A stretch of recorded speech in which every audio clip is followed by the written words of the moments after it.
ब्रज क्षेत्र के लोगों ने प्रसिद्ध कथावाचक अनिरुद्धा आचार्य पर गंभीर आरोप लगाते हुए जन भावनाओं को आहत करने का मुद्दा उठाया है। ब्रजवासियों का आरोप है कि अनिरुद्धा आचार्य द्वारा संचालित वृद्ध आश्रमों में केवल 10 लाख रुपए जैसी बड़ी धनराशि देने वाले संपन्न माताओं को ही स्थान दिया जाता है, जबकि गरीब और असहाय माताओं को आश्रम में प्रवेश नहीं मिलता। इस संबंध में श्री कृष्ण जन्मभूमि मंदिर केस के मुख्य याचिकाकर्ता दिनेश फलाहारी, कुंज बिहारी पीठाधीश्वर इंदु लेखा और हिंदूवादी नेता गुंजन शर्मा ने संयुक्त रूप से आरोप लगाते हुए कहा कि यह व्यवस्था पूरी तरह से भेदभावपूर्ण और अमानवीय है। उनका कहना है कि यदि कोई व्यक्ति वृंदावन परिक्रमा मार्ग पर जाए तो उसे सर्दी के मौसम में अनेक गरीब वृद्ध माताएं बिना पर्याप्त कपड़ों के ठंड में सिकुड़ती हुई दिखाई देंगी, लेकिन दुर्भाग्यवश उनके लिए कोई भी ऐसा आश्रय उपलब्ध नहीं है जो निःशुल्क या सहायतापूर्ण रूप से उन्हें शरण दे सके। आरोप लगाने वालों ने यह भी स्पष्ट किया कि यदि वास्तव में समाज सेवा और सनातन मूल्यों की बात की जाती है तो गरीब, निराश्रित और असहाय माताओं को प्राथमिकता मिलनी चाहिए, न कि केवल आर्थिक रूप से सक्षम लोगों को। उन्होंने अनिरुद्धा आचार्य की संपत्ति और आश्रम संचालन की निष्पक्ष जांच की भी मांग की है ताकि सच्चाई जनता के सामने आ सके।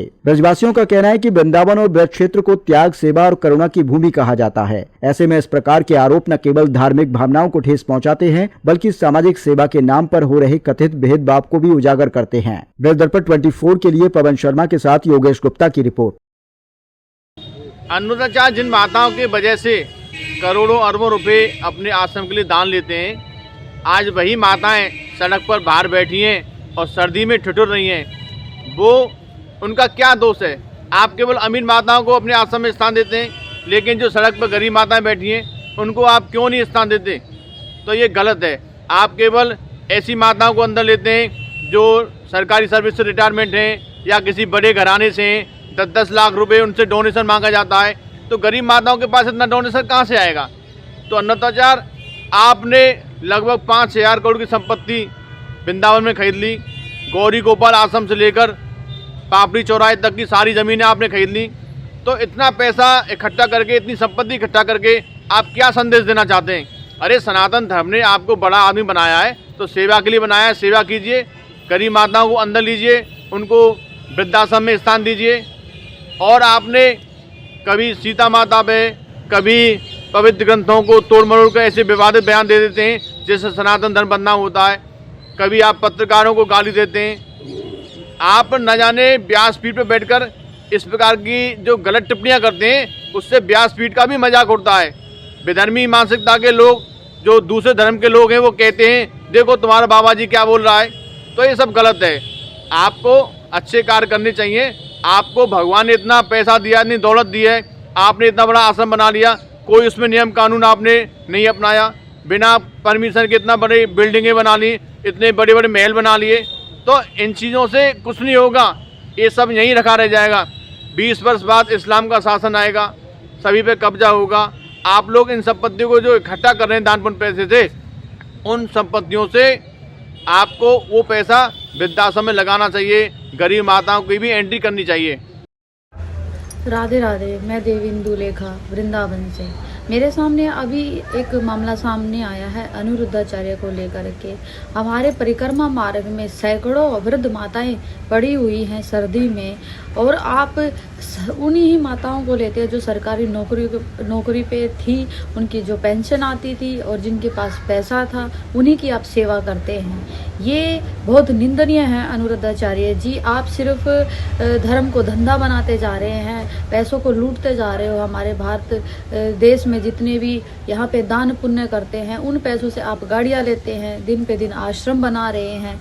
तो वो आश्रम बना रहे हैं, जो पैसा आप ले रहे हैं तो उनको आप वृद्ध माताओं को, गरीब माताओं के लिए बनाओ ना। आप जो पैसे वाली सिर्फ उन्हीं की सेवा करते हैं, ये कौन सा न्याय है?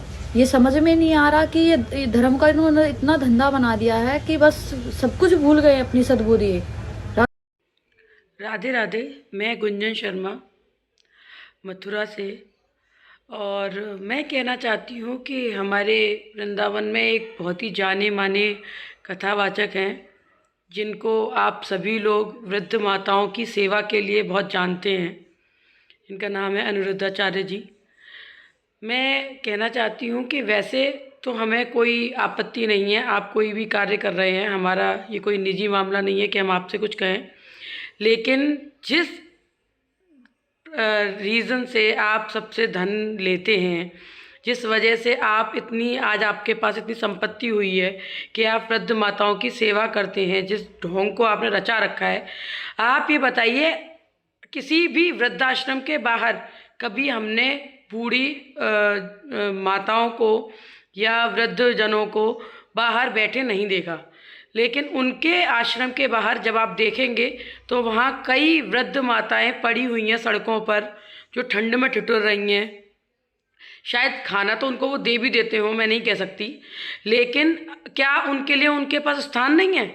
जो वहाँ अंदर जो बैठी हैं वो सभी सरकारी नौकरी से आ रही हैं या कोई बहुत बड़े घराने से हैं जहाँ बच्चे उनकी सेवा नहीं कर पा रहे लेकिन बहुत कमा रहे हैं, तो वो उनको दान देते हैं और कह देते हैं कि हमारी माँओं को आप रखिए, इसके लिए हम आपको एक अच्छी मोटी रकम देंगे।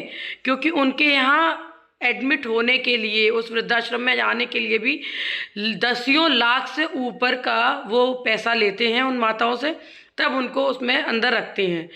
तो आप सोचिए कि उनके पास जो सुख सुविधाएं जो आप ये दिखा रहे हैं, वो सभी सुख सुविधाएं वो अपने घर पे भी रखती हैं और वो अपने साथ इतना धन लेके आती हैं कि वो यहाँ भी उन सुख सुविधाओं को भोग पा रही हैं।